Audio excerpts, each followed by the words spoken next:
that's actually related to Boris Johnson and is affiliated with. Okay, first off, have you listened to all 4 parts of the Tortoise podcast? I did tonight. That's why I'm up late. I had some cleaning to do as well. The main reporter on this podcast is, and I'm just looking to make sure I get his name right, Paul Caruana Galizia. Okay? He's the main guy on the podcast. He's the guy who is the overseeing reporter. And Rachel Johnson is the secondary reporter. All right?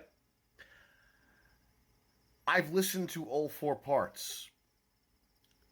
Trans doesn't really factor into it because, in fact, he even mentions Neil Gaiman was a trailblazer for LGBTQIA on The Sandman, and he was. He was.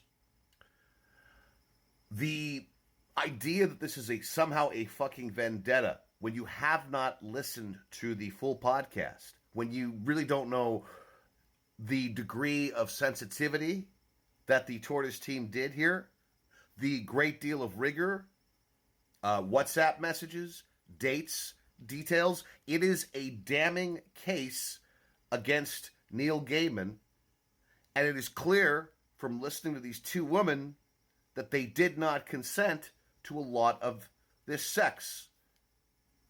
And Neil Gaiman gaslighted both of these women, according to this podcast, into performing acts that they didn't want to do. Into digitally penetrating one woman who told him explicitly not to.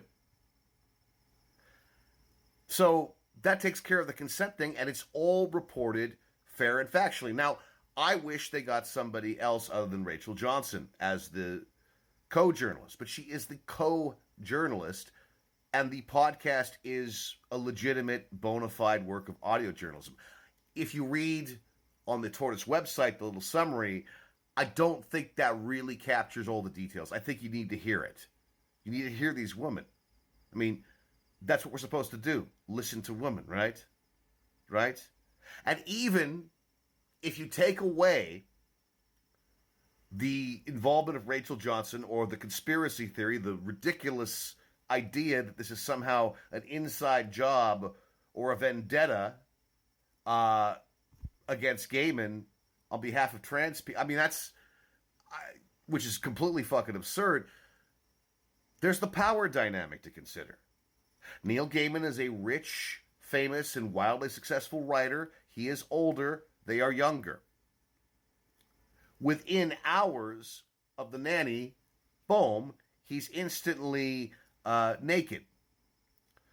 With the fan, he goes down to meet, or he hangs out with the fan and her friend and says, hey, it's my birthday. Why don't we do a 3-way?